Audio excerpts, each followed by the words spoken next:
بسم اللہ الرحمن الرحیم۔ السلام علیکم، میں آپ کا میزبان سمیع ابراہیم اور آپ دیکھ رہے ہیں ہمارا سوشل میڈیا۔ پوری دنیا میں ایک ہی خبر چل رہی ہے کہ امریکہ نے وینزویلا کے صدر کو اغوا کر لیا ہے، نکولس میڈورو کو۔ وہاں پر ایکشن ہوا، ان کو اور ان کی اہلیہ کو اٹھا کے لے آئے اور ان پر الزام ہے کہ انہوں نے ڈرگ ٹریفکنگ کی اور بہت ساری، اور ان پر مقدمہ چلایا جائے گا اور وہ امریکی انصاف جو ہے امریکہ کے اندر وہ ان کو ملے گا۔ باقی تو جو کچھ بھی ہے، لیکن اب پوری دنیا اس بات پر متفق ہے کہ جو موجودہ دور ہے اس میں مائٹ از رائٹ، یعنی اگر آپ طاقتور ہیں تو آپ جو چاہیں کر لیں اور کوئی آپ کو روک نہیں سکتا، کیونکہ اس وقت دنیا میں جو طاقتور لوگ ہیں ان کا راج ہے۔ امریکہ سول سپر پاور ہے، ملٹری مائٹ ہے، وہ جو مرضی کرے۔ انہوں نے نکولس میڈورو کو اغوا کر لیا اور امریکہ پہنچا دیا۔ ایران کو بھی دھمکی دی، وہ تو ایرانی قوم بڑی زبردست ہے۔ جیسے ہی یہ ڈونلڈ ٹرمپ کی دھمکی آئی، وہاں پر احتجاج ختم ہونا شروع ہو گیا۔ انہیں سمجھ آ گئی کہ یہ تو کہانی کچھ اور کرنے جا رہے ہیں۔ تو مائٹ از رائٹ، یہ طاقتور کو ہی انصاف ملے گا، طاقتور ہی کا جو حق ہے وہ پریویل کرے گا، اور جو وہ کہے گا دنیا اس کو مانے گی۔ تو پاکستان کی اگر ہم صورتحال دیکھیں تو ہمیں کوئی یہ انٹرنل ڈومیسٹک صورتحال کوئی مختلف نظر نہیں آتی۔ مائٹ از رائٹ، جس کے پاس طاقت ہے وہی اس میں اس وقت رول کر رہا ہے، اور جس کے پاس طاقت نہیں ہے، عوامی حمایت جتنی مرضی ہے، اس کا مقدر جیل ہے۔ تو ایک جو درس پاکستانیوں کے لیے ہے کہ طاقت، اگر طاقت آپ کے پاس ہے اور اس مائٹ کو آپ استعمال کرنا جانتے ہیں اور اس مائٹ کے ذریعے آپ اپنے حق کی کوشش کرتے ہیں، تو وہ حق آپ کو ملے گا۔ گفتگو سے نہیں ملے گا، کتابوں میں جو قانون ہے اس سے نہیں ملے گا، ان چیزوں سے کچھ حاصل نہیں ہونے والا۔ اور دوسری جو چیز آج میں ڈسکس کرنا چاہ رہا ہوں وہ ہمارے برادر سہیل وڑائی صاحب کا کالم ہے، جس میں انہوں نے بھگوڑوں کو، یعنی جو لوگ سیاسی حالات کی وجہ سے، سیاستدان یا جو صحافی یا جو بھی باہر چلے گئے، ان کے بارے میں کوئی ان کے جذبات اچھے نہیں ہیں، وہ ان کو بھگوڑا قرار دے رہے ہیں۔ اچھا، اب چلے میدان چھوڑ کر چلے جانا ہو سکتا ہے بعض لوگوں کے لیے بہت اچھی چیز نہ ہو، لیکن سوال یہ ہے کہ یہ بھی تو بتائیں نا کہ جو لوگ باہر گئے ان کے ساتھ ہو کیا رہا تھا، ان کو کن حالات کا سامنا تھا جس کی وجہ سے انہوں نے باہر جانے کا فیصلہ کیا۔ ویسے تو اگر ہم اس لسٹ کو دیکھیں تو اس میں بہت سارے لوگ آتے جاتے رہے ہیں۔ نواز شریف صاحب چلے گئے باہر، محترمہ بے نظیر بھٹو صاحبہ بھی باہر چلی گئیں، اور ہجرت جو ہے بیسیکلی وہ اسلام میں بھی اس کو کوئی برا نہیں کہا گیا۔ حضرت عمر فاروق رضی اللہ تعالیٰ عنہ سے منسوب ہے کہ جہاں پر حالات تنگ ہو جائیں، آپ کو مشکلیں آئیں، تو اس علاقے کو آپ چھوڑ دیں تو اللہ تعالیٰ خیر کرے گا۔ لیکن کچھ لوگ نہیں چھوڑتے۔ میں آپ کو مثال دیتا ہوں، ذوالفقار علی بھٹو نے نہیں چھوڑا، حسینیت کا راستہ اپنایا، اور آج بھی امر ہے وہ۔ نواز شریف نے اور بے نظیر بھٹو نے چھوڑا، لیکن اس میں بھی کیونکہ ہجرت میں وہ بھی ہمارے مذہب میں اس کی اجازت ہے، تو وہ بھی سرخرو ہو کے واپس آئے۔ اب عمران خان جو ہے اس کو بڑا زور لگایا انہوں نے کہ آپ چلے جاؤ، لیکن اس نے کہا نہیں، میں نے نہیں جانا۔ اور حسینیت کا راستہ، وہ اپنی ٹیپو سلطان کا راستہ، وہی لوگ اس کے آئیڈیل ہیں، اور وہ نہیں گئے۔ تو لیکن مجھے اس پر اعتراض ہے، اور وہ بھی ادبی اور جو ایک فلسافیکل جو ایک بات ہے، کہ یہ کہنا کہ جو لوگ باہر چلے گئے وہ بھگوڑے ہیں اور بس جو ادھر ہیں وہی بے وطن ہیں یا وہی اسٹرگل کر رہے ہیں۔ نہیں، ایسا نہیں ہے۔ بہت سارے یوٹیوبرز، صحافی جو اور سیاستدان، وہ گاہے بگاہے حالات کی وجہ سے وہ جب یہاں پر زندگی ان پر تنگ کر دی جاتی ہے۔ اب آپ مجھے بتائیے، اگر آپ کو اٹھا لیا جاتا ہے اور کسی عدالت میں بھی پیش نہیں کیا جاتا، اور پھر مار پیٹ کی جاتی ہے، آپ کو کہیں نوکری کرنے کی اجازت نہیں ہے، آپ کی نقل و حرکت نہیں ہے، آپ پر جھوٹے مقدمے ہیں، آپ پر 50 FIRs درج ہیں، تو آپ مجھے بتائیے کہ آپ کیا کریں گے؟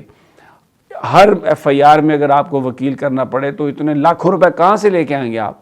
تو ان حالات میں جب انسان کے لیے سانس لینا بھی مشکل ہو جائے اور اگر کوئی باہر چلا جاتا ہے تو ہم اس کو یہ نہیں کہہ سکتے کہ وہ بھگوڑا ہے. آج میں سمجھتا ہوں کہ جو صحافی جو ہمارے ساتھ کام کرتے رہے ہیں، ارشد شریف گیا، شہید ہو گیا، آج عمران ریاض صاحب باہر بیٹھے ہیں، صابر شاکر باہر بیٹھا ہے، ڈاکٹر موید پیرزادہ بیٹھا ہے، وجاہت سعید بیٹھا ہے، اور بھی بہت سارے لوگ ہوں گے جن کے ناموں کا مجھے علم نہیں ہے. شاہد اسلم صاحب گئے ہیں، نورانی صاحب بھی گئے ہیں. ان کے نظریات کچھ بھی ہو سکتے ہیں. پاکستان کا آئین آپ کو حق دیتا ہے کہ آپ کوئی سا بھی نظریہ رکھیں، آپ کو you are allowed to live with your thoughts. تو اگر وہ ان کو صرف آپ نے ان کے تھاٹس کی وجہ سے یہاں سے بھاگنے پر مجبور کر دیا ہے، تو آپ جب یہ کہتے ہیں کہ وہ بھگوڑے ہوئے تو یہ بھی بتائیں کہ وہ کیوں گئے ہیں، ان کے ساتھ جو کچھ ہوا وہ کیوں ہو رہا ہے. تو اس لیے یہ بات نامکمل رہ جاتی ہے. تو اگر آپ آدھی بات کریں گے اور وہ محرکات نہیں بتائیں گے، وہ سچویشن نہیں بتائیں گے، تو اس کا مطلب ہے کہ پھر آپ بھی جو اپریسر ہے، آپ بھی جو ظلم کرنے والا ہے، آپ پھر اس کی پردہ پوشی کر رہے ہیں. تو یہ میرا خیال ہے کہ ایک ڈسٹنکشن کرنی چاہیے. میں بہت احترام کرتا ہوں سہیل وڑائی صاحب کا، بہت زبردست وہ لکھنے والے ہیں، اور بہت یعنی تھاٹ پروسیسنگ ان کا ہمیشہ آن رہتا ہے. لیکن یہاں پر مجھے لگتا ہے کہ انہیں وہ بھی تھوڑا بتانا چاہیے کہ وہ حالات کیا تھے. اب آ جائیں جناب کہ وہ جو پنجاب میں دورہ ہوا سہیل آفریدی صاحب کا، ایک تو پنجاب گورنمنٹ کی اب خفت نہیں جاتی، ایکسپوز ہو گئے برے طریقے سے، لوگ نکل آئے، پتہ چل گیا کہ پی ٹی آئی ایک بڑی جماعت ہے. اور اس کے بعد جواب میں سوشل میڈیا پر میں نے دیکھا نون لیگ نے ایک ریلی نکالنے کی کوشش کی تو لوگوں نے عمران کے نعرے لگا کے انہیں بھگا دیا. اب کمیٹی ایک بنا دی گئی. اسپیکر صاحب دیکھیں نا، آپ اسپیکر کم اور شریف خاندان کے ملازم زیادہ لگتے ہیں. اچھی خاصی آپ کی شخصیت تھی، لیکن آپ نے پتہ نہیں اب کیا نوکری اور کیا حاصل کرنا چاہتے ہیں. آپ کمیٹی بنا دی اور کہا میں اجازت نہیں دوں گا، اور کمیٹی میں یہ، اور پھر مریم نواز صاحبہ کے حوالے سے ایسی گفتگو شروع کر دی جو مینا خان نے نام ہی نہیں لیا تھا مریم صاحبہ کا. اور میں سمجھتا ہوں کہ جو زیادہ بدنامی ہے خدا نہ، جو وہ ایک چیز جو بری ہوئی مریم صاحبہ کے لیے، وہ ملک محمد احمد کی گفتگو سے ہوئی، اسپیکر کی سے، کیونکہ وہ شاہ سے زیادہ شاہ کے وفادار انہوں نے بننے کی کوشش کی. اب کمیٹی بن گئی ہے جی. اب وہ ہم آئیڈینٹیفائی، بھائی آپ جس کو مرضی پکڑ کے اندر کر دیں. ابھی تک آپ کیا کر رہے ہیں؟ یہ جن لوگوں پر، کیا کوئی بندہ ایک جگہ ایک موقع پر 40 جگہ پر ہو سکتا ہے؟ پرچے درج ہیں لوگوں کی، آپ نے سیٹس جیتی، لوگوں نے ووٹ عمران خان کو دیے، آپ نے وہ الیکشن کمیشن کے ساتھ مل کر سیٹس بھی وہ لے لی. تو اب آپ کمیٹیاں بنانے کا ڈرامہ نہ کریں، پوری طرح آپ ایکسپوز ہو چکے ہیں. It is over. زورین نے کہا اٹ از اوور. یہ جو بومرز ہیں، میں نے دیکھا اگلے دنوں وہ 2 بومرز کی تصویر، چودھری شجاعت بھی یوں کر کے گردن رکھ کے بیٹھا ہوا ہے، اور جناب زرداری صاحب بھی یوں اپنا وہ لاتے ہیں لمبی کر کے لیٹے ہوئے ہیں. بومرز، ان کی اب کوئی نہیں سنتا. They are finished. It is over. Zoreen Nizamani نے یہ جو لکھا ہے، بڑا زبردست اس نے کالم لکھا. تو جناب یہ جو ساری صورتحال ہے، اب اس کے بعد اب کمیٹیوں کے ذریعے ایک نئی جال سازی کے ذریعے آپ لوگوں کو سزائیں دینے کا منصوبہ بنا رہے ہیں. کچھ نہیں بننے والا آپ کا. کل سہیل آفریدی یہاں پر اسلام آباد میں اسلام آباد ہائی کورٹ بار ایسوسی ایشن سے خطاب کریں گے. اس کے بعد ان کا سندھ کا دورہ ہے. وہاں پر بہت اچھی بات ہوئی ہے کہ مراد علی شاہ صاحب نے اور میئر صاحب نے یہ کہا ہے کہ ہم بالکل انہیں اسمبلی میں بھی انوائٹ کریں گے، انہیں دعوت بھی دیں گے، ان سے ملاقات بھی کریں گے، اور ان کا حق ہے. بہت یہ پیپلز پارٹی نے بہرحال ایک پولیٹیکل میچورٹی کا مظاہرہ کیا یہ بات کر کے. ان کو یہ کرنا چاہیے تھا، کیونکہ جو سہیل آفریدی ہیں وہ الیکٹڈ نمائندے ہیں کے پی کے. اور جہاں تک سندھ میں پیپلز پارٹی کی گورنمنٹ کا تعلق ہے، تو مجھے یہ لگتا ہے، مجھے یہ گمان ہے کہ سندھ میں پیپلز پارٹی جو ہے وہ ایک بڑی جماعت ہے. تو اس لیے مراد علی شاہ صاحب بھی ایک الیکٹڈ وزیر اعلیٰ ہیں، اور اگر وہ ان کا احترام کر رہے ہیں سہیل صاحب کا، تو یہ ایک بڑی زبردست بات ہے، بڑی خوشائن بات ہے. کیونکہ پنجاب میں یہ مسلم لیگ نون کی جو سیٹیں، یہ تو ساری ہاری ہوئی سیٹیں ہیں. یہ تو ان کی 17-18 سیٹس تھی. جال سازی سے انہوں نے الیکشن ٹیک اوور کیا، اور اس کے بعد یہ بن کے ادھر پنجاب کے مالک بن کے بیٹھ گئے. تو اس لیے ان کے رویوں میں بھی کوئی جمہوریت پسندی نہیں ہے، ان کے رویے بھی وہ ٹھیک نہیں ہے. ان میں سے رانا ثناء اللہ جو ہیں، کیونکہ انہوں نے جب وہ نشست ہار گئے تو انہوں نے کہا جی میں بالکل نہیں لوں گا یہ نشست، میں ہار گیا ہوں. وہ سینیٹر بنے اور اب وہ وزیر اعظم کے مشیر ہیں. ہی از اے پولیٹیکل مائنڈ. میں سمجھتا ہوں کہ ان کی گفتگو بڑی ریشنل ہے. بہت ساری جگہوں پر ان کا یہ کہنا کہ وزیر اعظم کو بالکل انگیج کرنا چاہیے حزب اختلاف کو اور جو ان کی جماعتیں ہیں مخالف سیاسی جماعتیں، ان کو لے کے چلنا چاہیے، ان کے ساتھ ملنا چاہیے، رابطہ رکھنا چاہیے. اس سے پولیٹیکل گفتگو.